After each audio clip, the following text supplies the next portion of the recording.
Welcome back to Currently Right Now, Wife, Mom, Me. This is your host, Ariane Mayweather. And I was thinking about last Sunday, Mother's Day, of course, and I thought it would only be right if we delve into the touchy subject of the in laws. And I thought, why not do a couple of episodes where we focus based on mother in law, daughter in law, or mother in law, son in law, and the father in law aspect of it all? Then delve into the daughter in law, son in law, their feelings and their thoughts. And then let's wrap it up in the bow. How do we come back together after we have dealt with challenges and feelings and interactions that are unsavory, all because of humans and our egos, our sense of pride, and just a breakdown of communication? So, this first episode, we are going to, dive into is this my monster in law or is she my mother in law? Because this lady switches up every day. I don't know what she's going through. Is it menopause, perimenopause, depending on the age? What is happening? And how is it that I love her son so much, but she is a pill? When I was digging into this whole dynamic, of course, now I'm married. My mother-in-law is beautiful inside and out. I don't have any ill will or any feelings towards my mother-in-law. So this conversation is going based off of what I've seen, heard, read. So for a little bit of context, I was married before my ex-husband, his mother. I don't have any experiences with monster-in-law. My ex-mother-in-law was very sweet to me. She always had my back. She never had a sense of ownership over her son and did unsavory things to me, or I to her for that matter. So even now with my current mother-in-law, my husband's mother, very sweet, very loving, opened her arms up wide to me and my children. I don't have any monster-in-law tales, but I know others that do. And it is quite interesting when you break it down. I think we find that the mother, who is the matriarch of her family, and you can have a matriarch and you can have a patriarch. I'm not going to go into that in this episode, but if she's got sons and you're the daughter-in-law and you're coming into this already made situation, obviously, and depending on the relationship with her and her son and how that goes, you find that the mother, if she is secure with everything, we're talking about generations here. So you have the silent generation, which my mother's from. Then you have boomers, and then you have Gen X, you have millennials, which is me, and then you have the Gen Z of it all. And then I don't know the next generation that's coming after them. They're not even born yet. But when we focus on individuals who come from the silent generation or who come from the boomers generation, we come from those individuals where you're constantly used to hearing their opinions. My mother is not shy about how she feels. She is very outspoken. I probably get that from her, more than likely. My father, not so much. He's a man of few words. When he was alive, he shared his opinion. He shared it in a way to where he would try his best not to step on your toes unless it was something serious. But my mother has 4 sons. I've watched her with her 4 sons and with their wives. Now, from my opinion and my point of view, I can say that I never saw my mom be a monster-in-law. She was very loving, warm, and welcome to her daughter-in-laws, and had a embracing them, and very much a great support system. Now, I think the only thing that my sister-in-laws can probably say was that my mother overstepped her boundaries in a sense of giving opinions when they weren't necessarily needed, and not necessarily towards them and who they were as people, but based on how she saw fit they raise their kids. And she does it with me, with my kids. I will say though, what I've noticed is my mom doesn't really have a sense of ownership when it comes to her sons versus with me. and my husband. And one thing is interesting, and from what I've heard from my first husband, she said to him, promise me that you won't take my daughter away from me. And meanwhile, we lived here with her, which was it. So it'd be like, what are you talking about? I've always wanted to leave. We'll go into that on another episode of, but with my current husband, we don't live together, and we'll be soon moving in together this summer. So with that being said, my mother said to him, I hope you don't move my daughter too far from me. So there's this thing I've noticed with my mom. She feels a sense of ownership over me. I get it. I'm her child. I think after having my own children, I, in the beginning, felt a sense of ownership over them. As my relationship has grown within God, I know that they don't belong to me, they belong to God. But they are my daughters, obviously, especially under 18. It is my job to nurture, love, and raise and, launch them. However, my mother never wanted to launch me, her or my father. And that is the God's honest truth.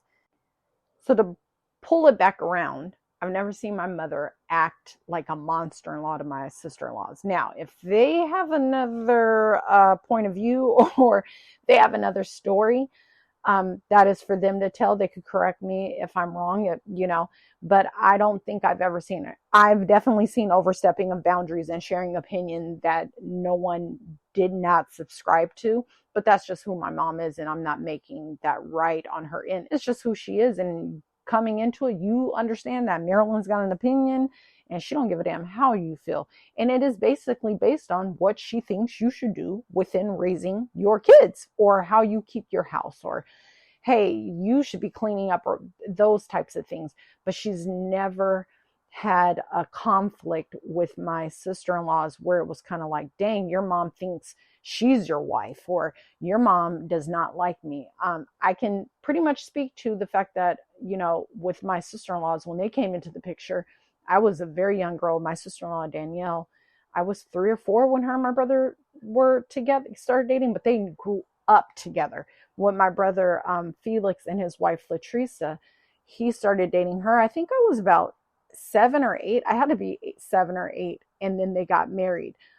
My mother, as far as I'm concerned, loves them. Here we are, this monster-in-law thing, and where all stems from. So I did a little bit of digging and research, and I wanted to take kind of like a deep look into what that looks like.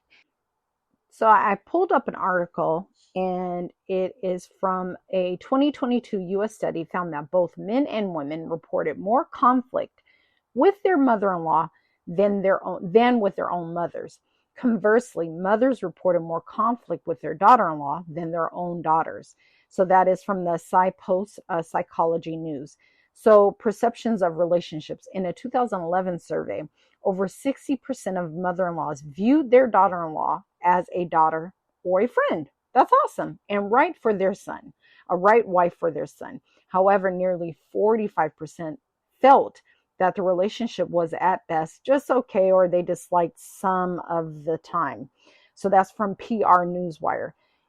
This is an emotional impact. Research indicates that strained relationships between mother-in-laws and daughter-in-laws can lead to significant stress and unhappiness, particularly among women. That's from the BBC. Cultural perspectives. In contrast to Western studies, a 2023 study from Pakistan found that relationship between mother-in-laws and daughter-in-laws, Eastern cultures, was significantly positive, highlighting the influence of cultural context. That's from the Pakistan Journal of Social Research. I truly believe that's because in the Middle East, those relationships, obviously, I'm not sure if you all are aware, but in an Indian household from India, the country of India, the sons stay with their mother and father in a household. So let's just use a family of that has great means, where everyone is working. They're not poor. Let's just use that basic standard. So let's say this woman has 4 boys. She has 4 sons and maybe 2 daughters. Okay. So this is their home, the mother and father's home. They have 4 sons. As those sons grow and take on wives, those wives move into the house with their mother-in-law. The daughters then move out when they're married into their husband's home with their mothers. I think here in Western society, we tend to frown upon that. We know that from cultural, depending on what state you grew up in, I'm from California, we have a large Hispanic race culture.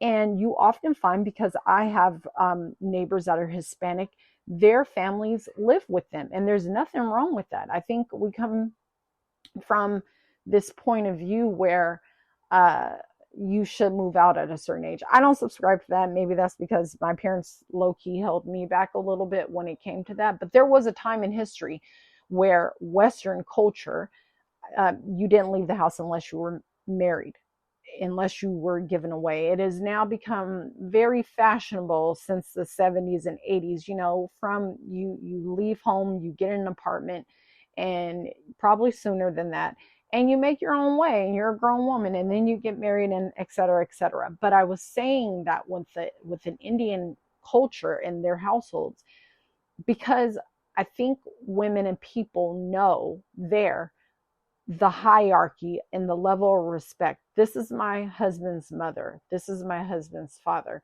I reverence them because I reverence my husband. Not saying that they get along all the time, but respect is respect. Here in the Western culture, we literally don't give a damn. And I dare your mama say or look at me any kind of way, because she's going to get it.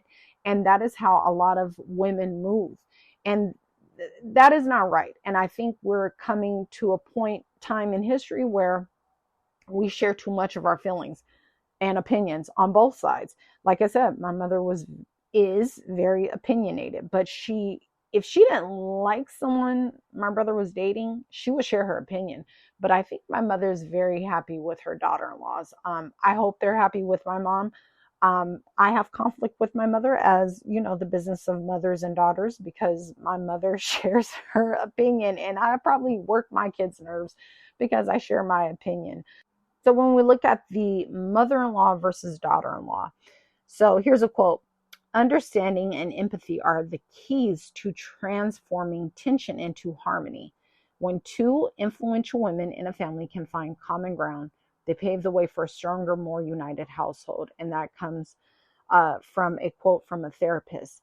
So yes, research has identified several key factors contributing to the conflicts between mother-in-laws and daughter-in-law in the United States. These conflicts often stem from differences in expectations, communication styles, and family dynamics, role and ambiguity, and boundary confusion. A significant source of tension arises from unclear roles and boundaries within the family. Daughter-in-laws may feel uncertain about their position in the family hierarchy, especially if they perceive their mother-in-law as an overstepping or being overly involved. Conversely, mother-in-laws might struggle with relinquishing control or adjusting to the new family structure. This ambiguity can lead to misunderstandings and conflicts. That's from Psychology Today. Cultural expectations and traditions. Cultural norms, traditions play a pivotal role in shaping expectations. In many cultures, mother-in-laws may expect daughter-in-laws to adhere to established family traditions and roles. When a daughter-in-law comes from a different cultural background or has different views on family roles, it can lead to a misunderstanding and disagreements. That's from Sorpresa. 3, communication breakdowns. Effective communication is crucial in any relationship. Misunderstandings, assumptions, unspoken grievances can create a toxic atmosphere. Both parties may feel unheard and undervalued, leading to further resentment. Open, honest, and respectful communication can help address these issues. Evolutionary and psychological factors. From an evolutionary perspective, kin selection theory suggests that individuals may favor their own genetic lineage. I mean, your kids can't have kids with each other. That's creepy and sick. This can lead to suspicion or tension between mother-in-laws and daughter-in-laws, as both may feel protective over their relationship with the same individual. So let's kind of pause right there. You come into this already made relationship, this family. their bond is already, strong. So from the daughter-in-law, son-in-law perspective, they are trying to be one with their spouse. So if I'm a daughter-in-law, I'm coming into an already made situation, father, mother, siblings, or whatever have you, and I'm trying to get in where I can fit in because I love my husband. I want to bond with his mother and father and with his siblings. I mean, realistically, you should want to. If you're getting married and the goal is to separate this person, this son from his family, this daughter from her family, and keep them all to your own, you're getting married for the wrong reasons. You probably need some help. You're crazy. And I think oftentimes what happens is, depending on how you're raised, your relationship with your family, if you don't have a tight relationship with your mother and father, as a son or a daughter coming into a already made situation, or you're not close with your siblings, it's going to be really hard for you to bond with outsiders. And one may feel like they need to take this person and run away. You can't do that. You have issues with your family. The individual in this situation, the son or daughter that you're marrying, may have a great relationship with their family and doesn't want to abandon them. So if you love me, I'm expecting you to get along with them, especially if nobody hurt you. If no one has any ill intention, if no one has done anything to make you feel unwelcomed. I think that's the thing there. It's the ego of it all. It's the arrogance. It's the feeling, if you have this spirit of offense on you all the time, you're constantly defensive because you have experienced a different dynamic growing up. You come into this situation where everyone is loving on one another and you have some issues, you're unhealed, you didn't get therapy, seek help. And then you come into the situation, everybody's loving on one another, they're happy, and you have a spirit of offense. One or two things that are said to you that probably you took, maybe, you didn't understand what was being said. Instead of asking for clarification, you took it, you ran with it, you're offended. Now, F them people. Now, is that to say that the monster-in-law doesn't come out sometimes in people? Nobody's perfect. People can be offensive at times, maybe purposely or I didn't do this to you on purpose. I think the best way to figure this out is a conversation. If it's hard for you to express yourself, if it's hard for you to confront conflict, and I will say this, growing up, I had an issue with conflict. I grew up with parents that were very much, you could say how you feel, but very much you can't say how you feel. And conflict was hard for me. I didn't like to argue. I still don't like to argue, but I will tell you how I feel in a hot minute, especially if I feel like my back is against the wall. My issue with conflict was I didn't have a medium. So either I'm going to beef with you or I'm not. If we're going to have conflict, I'm going to take it there. In the words of Kendrick Lamar, if you take it there, then I'm going to take it there. And that's something you don't want to do. I don't like being that way. So I'd rather avoid the conflict or just go along to get along. Now, the go along to get along, that don't serve nobody. Because what you tend to find is if you're going along to get along and someone offends you and you don't speak up about it, resentment then builds. And then it builds and then it builds. And now I'm offended at every turn. And you could just be saying hello to me and I'm going to find a way to make it seem like you're being nasty to me. That's insanity. Anybody who feels offended, no matter the outcome of the conversation, you should confront it. Hey, you said this to me. I didn't like it. Or the other day you did this. I didn't like that. Can you, what's happening? And the person can either say, yeah, I was trying to offend you, or you know what? I apologize. That was never my intent. Sometimes, I say things, I just talk. And if I offended you, I apologize. And I did offend you. So I apologize for that. But the problem is, as grown as we are, and the numbers on our license, even though it says, hey, she's 43, she's 12. Hey, he's 56, he's really 13. We just, communication breakdowns. Sometimes we don't know how to communicate. Sometimes the fear is, not for everyone, but the fear is when we go into an area of conflict, I don't know how to handle conflict. And that can be really jarring for a lot of people. But conflict is inevitable, especially when you become an adult, especially when you become a parent, because you notice that people are not healed and people will hurt your children. And that's when you, as a mama bear or papa bear, got to step in and low key, I'm going to have to get you together about my child. So when you understand conflict and when you understand that me saying how I feel to you and addressing this, I'm trying to find a happy medium so I don't cuss you out. And I think that's what is happening with the mother-in-law, father-in-law, daughter-in-law, son-in-law situation, where it's, you may have an in-law who feels that they can say whatever it is they want to say and take it how you feel. And the in-law coming into the situation may not like it at all. And instead of them addressing them and setting up proper boundaries and saying, you made this statement to me, I hear where you're coming from. Would you like to restate what you said? And then you have the in-law saying, no, I said what I said and I meant it. And then that in-law can then say, son-in-law, daughter-in-law can say, okay, cool, if that's how you feel, but check this out. That is my husband, or that is my wife, and this is my home. So you don't get to do and say whatever it is that you want to do. Maybe if you feel like you've helped us, maybe if you feel like because you babysit our grandkids, maybe because just the sheer thought of that is your son or that is your daughter, you get to fee fi fo fum up in here. No, you can't. And you don't get to insult me, or you don't get to just share your opinions all willingly because you think you're right. And that is the problem.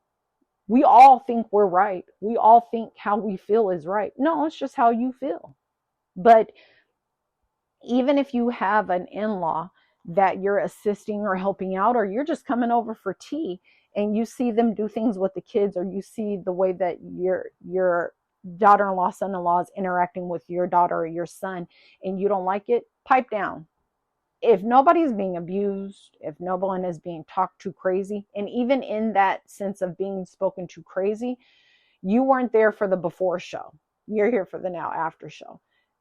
It might be wise to take a step back and speak to your child, as opposed to, I don't like the way she was speaking to my son. Well, I don't like the way he was speaking to my daughter. If it wasn't nobody disrespected, but a tone was taken, that is for you to have a conversation with your child when it's just you and them. And maybe ask, don't assume, like, hey, I was privy to that. What's going on? Or, I don't want to overstep what's happening here, and have a conversation. And that way that person can say, you know what, earlier I called cuz whoop, whoop, whoop, whoop, whoop. And, he feeling away and I'm feeling away. You came over at the wrong time. Now we active. Or, hey, she did X, Y, and Z. I was upset about it. So I told her how I felt and da da da da da. And you just happen to be here at the wrong time and we still in some stuff. So I had to let my wife know. And you're seeing it with your in-law, with your child, and you're seeing the end result of that. And this is why you should mind your own business, because tomorrow they're going to be fine. They're going to be skipping through a field of daisies and you're going to be on the outside because now you've inserted yourself. And now they mad at you because that's his wife. That's her husband, mom, dad. And you're inserting yourself where you shouldn't. And ain't nobody getting beat on. Ain't nobody being physically, verbally, or mentally abused. So you've inserted yourself and you really should get out of it. But have a conversation. And yes, that's your child. You don't want them spoken to any type of way. But you have to learn as a parent that you've raised that child in such a manner that they can carry themselves with respect and not allow anyone to disrespect them. And I tell my mom that all the time. If you don't like certain decisions I'm making, or you feel fear, I don't know why, or you have anxiety or worries, I need you to then focus on how you raised me. Maybe you didn't raise me the way you thought you should if you still feel you need to parent after 43 years. That is insane. I always tell my daughters, you guys are young women. You turn 18. Our role has now shifted from parenting, me shaking my thing in your face, to guidance. Yes, I'm still your mother. You still don't know how to be 18, 19, 20, 21. Every new age you turn, you don't know how to be that age. You're still learning things. But I tell my girls that when you turn 18, our relationship is gonna shift from me guiding you and assisting you how to do young adulthood and how you should move your life. That way, the goal is by the time you're 25, unless you just want to vent and talk, sure, but you don't really need me. You don't really need my guidance for things that the bare minimum basics, if that makes sense to you all. So we really, delve in on this mother-in-law things. I knew a woman and she was married to this gentleman. And I think for conversation basis, let's just say they're aliens. Okay, groovy. They're aliens. They were young. They were married. The husband's mother was neck deep in their relationship, and she gave her daughter-in-law the blues. This was my first experience in witnessing a monster-in-law situation. Now, I'm 43 years old now. So when I kind of look back at this situation, I can probably guess as to why that mother-in-law was nose deep in their business. They were young. They were young people. They were figuring it out. They were trying to be parents, and they had conflict with the husband kind of being young, not really doing his part as a husband, but they're young and people are figuring it out. She's young. She's trying to figure it out. She's trying to be a wife. She had a mother and father who were married, so she understood her role and duty. This individual, he had a mother and father, but they're young. And the mother-in-law was doing her best to kind of guide, but she had opinions and she rocked her daughter-in-law's world. I mean, to the tune of, I cannot stand this bee. And feeling as though the mother-in-law didn't like her. And you know what? Quite possibly she didn't at the time. Fast forward, they're no longer together. The daughter-in-law has moved on. They've divorced. She's moved on and living her life happy. And the son is now remarried. The mother-in-law can't stand the new daughter-in-law. And low-key, she got what she wanted in everything. And she don't like it. So much so, calls the former daughter-in-law and vents about new daughter-in-law and says, I wish I had you back. I wish you all were together. And it's like, why? You didn't like me. I mean, this mother-in-law, let me retract, this monster-in-law will say some pretty unsavory things to her daughter-in-law and even to her son, and low-key convinced him that she was not the best match. Now, it's young love. They're young. And, oftentimes in young love with men and women, we move with our hearts and we really want to be with the person. And we're probably not a good match for one another. But in this moment in time, they're together. Well, once they divorced and separated, the monster-in-law thought whatever was her heart desires, she wanted it. And she got just that. Now, I've seen other situations where the mother-in-law is so obsessed with her son that she just doesn't know how to take a back seat. And I have a saying, and I go, you can't F your son. You can't. You can love him and you can be a mom for him still, but you can't F him. And what I would love to see when it comes to the mother-in-law thing, that you embrace whomever your son or daughter is with, because ultimately they're going to choose their spouse every single time. Now, they might with you talk shit, make comments, make statements about their spouse, but as a wife, as a mother, if you're married, you know that people do that. Like, if you've been in a relationship, are in a relationship, are married, your spouse, your husband, your wife gets on your effing nerves. They just do. We're humans. And after a good, day or two, y'all are back normal again. But I think what happens is our children come in and they tell us these things and they say, Joe Blow was so mean to me and he said this and that. And, if this is the daughter telling her mother, or if this is the daughter telling her father, or the son telling his mother, son, we get turned up about our kids. Like, he was what mean to you, especially when you hear the word mean.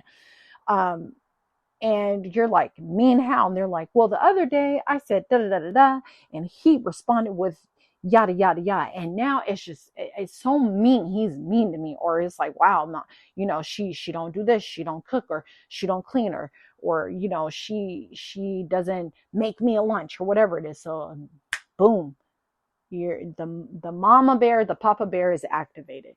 Now I'm about to get my son-in-law, or my daughter-in-law, I'm about to get them all the way together, because how dare you mistreat the baby I gave birth to? Don't you dare. You should be happy they even married you. So you mad, and they didn't came over here and vented, and they didn't left and went home because they got a little steam off, and they is laid up with said wife or husband, and you are like, what?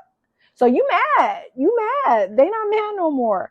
And your next interaction with them, depending on how mature you are and where you stand, is not a positive one.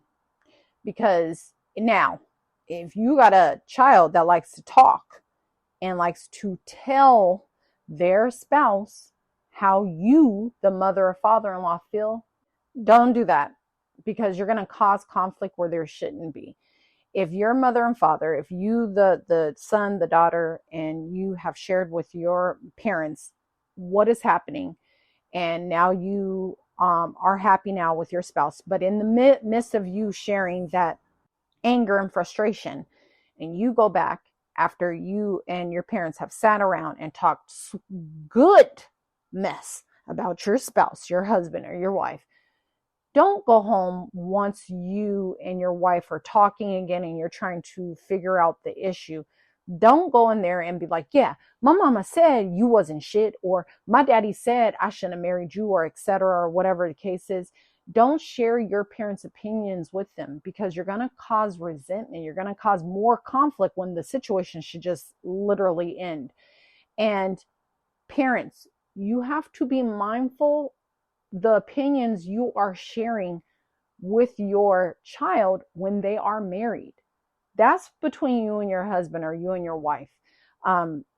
Don't share that with them, because what we fail to realize is our kids are just now us grown up.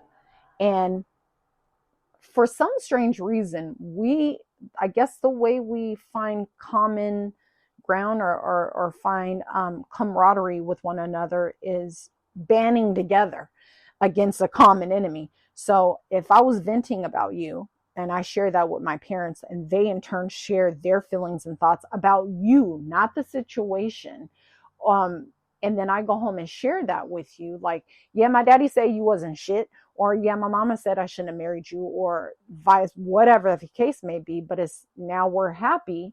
Your now husband or your now wife is like, well, damn, these people, I knew they didn't like me. And it's maybe not that, it's just maybe that incident.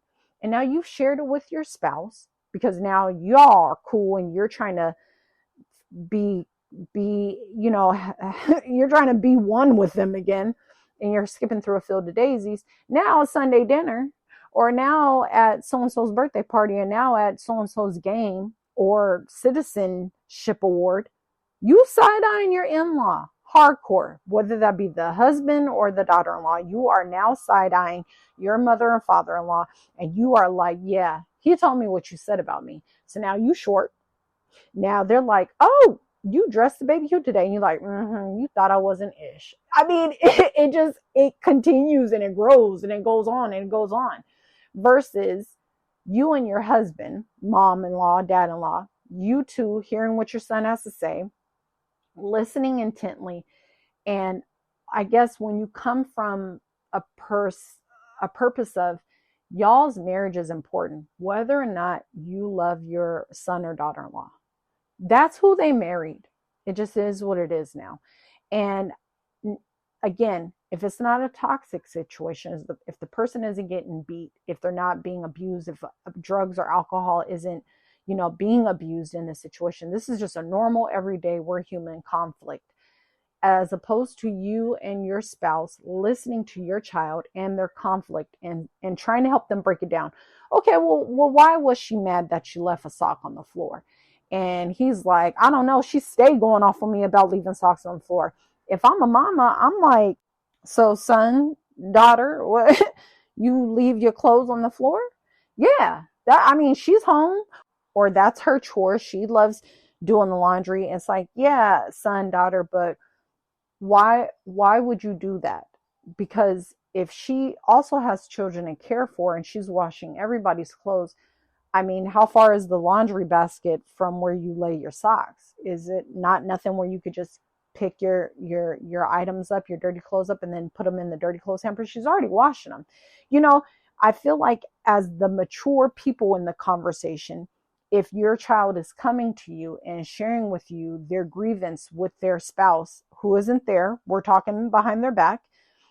If you love your son or daughter and you want their relationship to be full and be positive, tackling the problem itself and helping them break it down. Here is the problem. This is where we're at. You leave socks on the floor. Okay. You don't find it a big deal because that's her chore. She does the laundry or he does the laundry, whatever have you. Okay. But do you like arguing with your spouse? No. Do you like having conflict with her? No. How hard is it for you to take off your socks near the dirty clothes hamper? That way you don't throw them on the floor. Help them find, ways, problem solve and figure it out. Like, okay, son or daughter, I could dig it. You tired, but maybe before you get undressed, maybe take a laundry basket and put it near the bathroom. That way you could just drop your stuff in there. And maybe have a little compassion for the person who is having the issue versus taking your son or daughter's side, understanding where they're coming from. Because at one point in time, you, mom and dad, were the young married couple.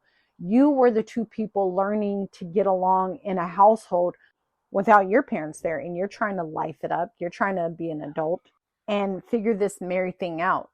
So when you've already been there, done that, wrote the book, sold the t-shirts, and here comes your child and they're telling you their grievance, which realistically, unless somebody cheated, isn't a big one.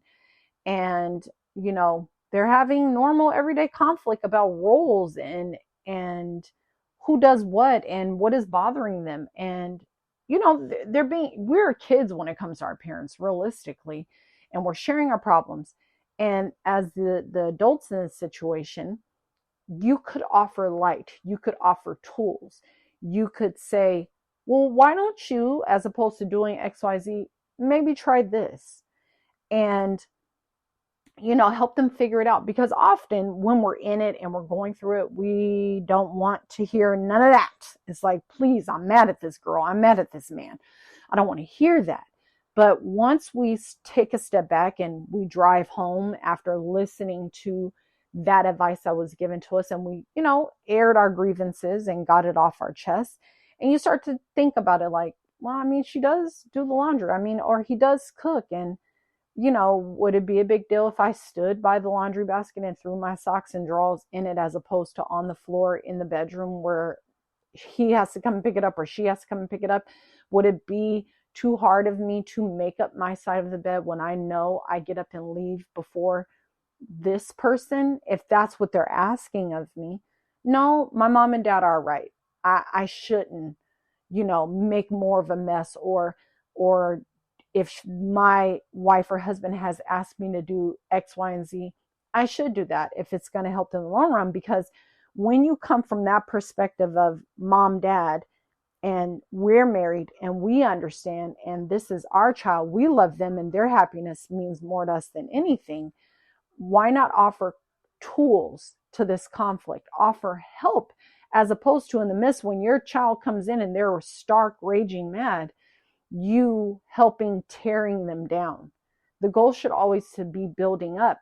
But you have monster-in-laws or dad-in-laws who can't stand whatever that individual is. and maybe you've shared something with them and they've held it in, or maybe they just don't like them. And maybe that in-law wants their child to themselves. And those things do happen. But what you should think about is, do I want to have an unsavory relationship with my in-law, when, especially if there are children at play? And yeah, we could go in there and be like, well, that's my daughter's kids or that's my son's kids, so I ain't never gonna have to worry about now having a relationship with them. Pause. Because at the end of the day, yeah, they're babies, yeah, they're kids, but they grow up. And we know firsthand, don't nobody want nobody talking about their parent. Yeah, that's my parent, and they may have done X, Y, and Z, but that's my parent. Just like we all feel about our parents. Yeah, that's my parent. They may have not been the best, and maybe they did some cringeworthy things, but that's my parent. And I think we have to quickly remember that that is our son, that is our daughter. But when they have kids, those kids, that's their parent. And you don't have to like their mother or father, but they love them. And I think when we move with that understanding, in that if the common goal is family and to keeping everyone together, we shouldn't want, or we shouldn't help in the conflict. We should help fight against it, because we're a family. Here's the problem. Let's not fight each other. Let's fight the problem. How can we help you all be a better family? Now, if we got a toxic mother or father-in-law listening, you are not a-okay with none of that, because you like, F that, I want my son or my daughter back. And I get it. But babe, you can't marry them. You cannot fulfill their desires. And quite as kept, your child, your son or your daughter don't want to marry you or be with you. They want to be with their wife or their husband. So you need to pump your brakes. You need to calm down. And you need to possibly get a hobby, because that stuff is unreal. And I think in the time that I've been alive and observing different types of relationships with in-laws and stuff, before I met my husband, I wrote a letter to God. And I've talked about this before in previous, but I wrote a letter to myself and I wrote a letter to God. And when I wrote that letter, I talked a lot about the type of character I wanted my future husband to have, i.e. the current husband I have now. I talked about his ethics, his character, and how he would love me. Well, there's no way this man could love on me properly and be the man that my father always prayed for me to have, and he didn't have a positive relationship with his mother. There's no way I would get a monster-in-law if my husband wasn't raised properly. Because when you truly love your child, son or daughter, when you love on them with a God love, and you're raising them to be upstanding adults, when you're raising them to be good women, good men, and you have a beautiful relationship where conflict exists in anything, but you help them mature, you help them fight a conflict, you help them understand what is right and what is wrong, and to have the best character, there's no way you can be a monster-in-law or a poor father-in-law. It's impossible if you're raising proper children to do the right thing at all times, because your relationship with your daughter or with your son will dictate the relationship they have with their future spouse.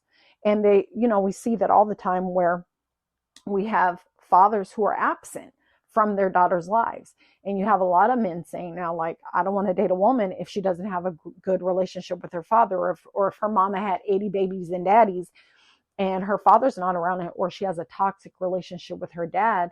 I don't want that kind of woman, because what kind of relationship am I going to get with her? Same goes for young men.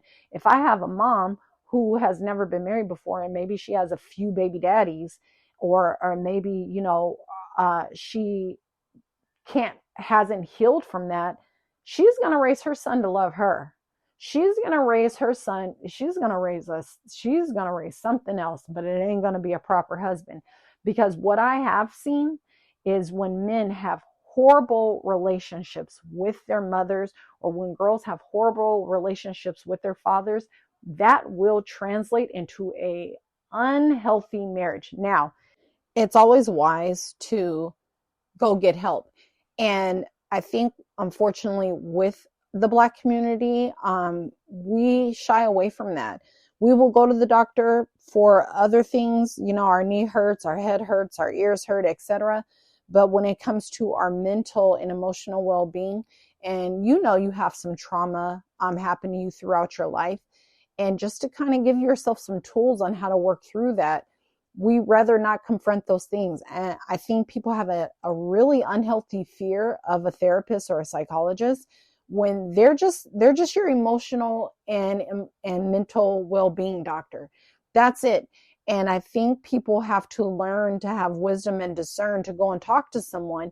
And you can try out several people. Sometimes you meet with a person and it's not really your vibe, group, move on. You meet with another person and they tell you exactly what it is that you need to do to help yourself. I have a wonderful therapist. She's awesome. And she's given me a lot of tools to use so that I can be who I am and be the better version of myself that I need to be. And I say that with a lot of love. So if you grew up without a dad, or you had a dad and you all didn't have the best relationship, or you grew up with a mom and you and her didn't have the best relationship, go to therapy so that you don't now spew that onto others. It's nothing like dealing with an unhealed person and they think they know everything. All you know is how to hurt people, and it's sickening. And I think when you go into therapy, your purpose should be to be healed. Take the tools away from it. Therapy is not a forever thing. It should be no more than 1 to 2 years, depending on how much of a narcissist or a sociopath you really are. And we all have narcissist tendencies in us. Some are more prevalent than others, but you should get the help you need. And then when it comes to you raising these kids and being in this relationship with your husband or your wife, you can offer goodness. And when they grow up and they have significant others and spouses that they bring to you, that you're there to help make sure that their marriage flourishes. Their marriage and their relationship is, yes, their own responsibility. But as kids do, even when you're a big kid, and I'm talking 25, 35, 45, you tend to talk to your parents. A lot of us do. We share our feelings with our parents. We're looking for guidance. We're looking for confirmation. Am I doing this right? Am I thinking the correct thing? Am I wrong for feeling the way I feel? And as a mother-in-law or a father-in-law, it is your job when you are guiding them in a new area. They have never been married before. Some of them have, but at the end of the day, you tend to have been married longer than them. It is your job to guide them properly and give them tools so that their marriage works out. Nobody wishes a failed marriage on their child. I would hope certainly not. And if you are going into this as a mother-in-law or a father-in-law, looking at your in-law and they're the enemy, as opposed to, this is who my wife loves, this is who my son loves, and I want to be the best in-law that I can be. And you've experienced that before yourself. You've experienced a monster-in-law. You've experienced a poor father-in-law. Shame on you, because you can rewrite history. You can do things right. So, and even more so, if you've had a wonderful in-law, mother-in-law, father-in-law, and now you are being a nasty person to your new in-law, your child's spouse, and you're not giving the goodness that you received, oh my goodness, you are something else, and you don't deserve the title of mother-in-law. And it just really is ugly. And these relationships, these people are going to be the parent of your grandkids. And I assume that being a grandparent is one of the highest honors one could receive. But you want this relationship to flourish, and you want them to look at you as an extra parent. And maybe there are things that they can share with you about your son or your daughter that they can't necessarily share with their own parents, because one, maybe it's embarrassing. But I would hope that as an in-law, a mother-in-law or father-in-law, you'd want to have your daughter-in-law or son-in-law's ears. That way they can share things with you to help get their marriage on track, as opposed to sharing it with an outsider that may see things differently and is coming to destroy that marriage. Because let's not forget, people are miserable. They are. And misery hates it when two people are in love and they're doing this marriage thing and they are happy. And you got your miserable self sitting over here. And the moment your child tells you something or your friend tells you something, and because you're miserable, you're spreading misery.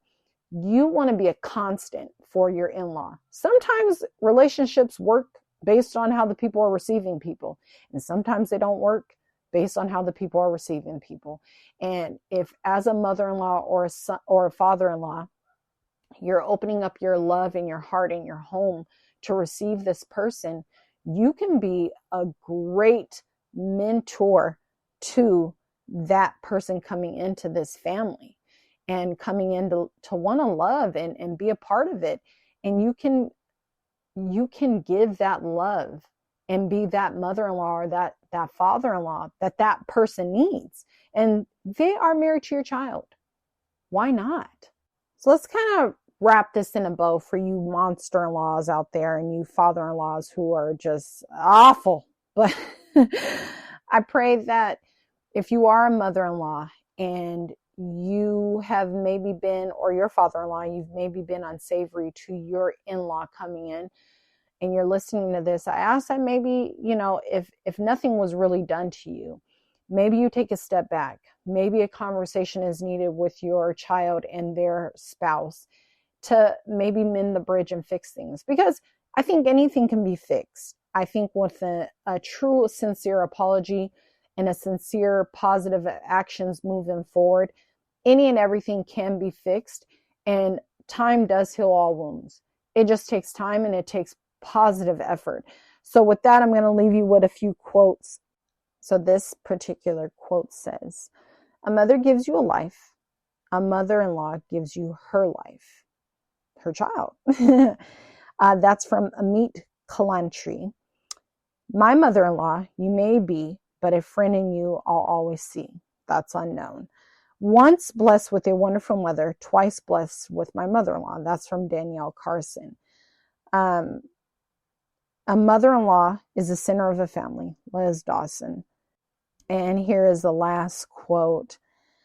"I never appreciated my mom and mother-in-law as much as I do now.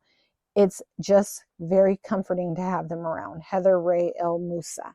We're going to put a bow on this, wrap this up. I want to thank you all for listening. So next weekend, we're going to take a dive into the other side. So we listened and thought about mother-in-laws, father-in-laws, but let's hear from the newcomer coming in. Is it a daughter-in-law? Is it a son-in-law? Or is it a villain? Is it a frenemy? Who sent you? Did the devil send you? Because I don't like this at all. But so we're going to talk about that next week, the perspective and point of view from the son-in-law and the daughter-in-law of it all, and how they come into the situation and being nice, nasty, and really playing victim when you're probably really the problem, and see if we could, figure out what that is. So I want to thank you all for listening and can't wait to chat with you next week. Have a great one.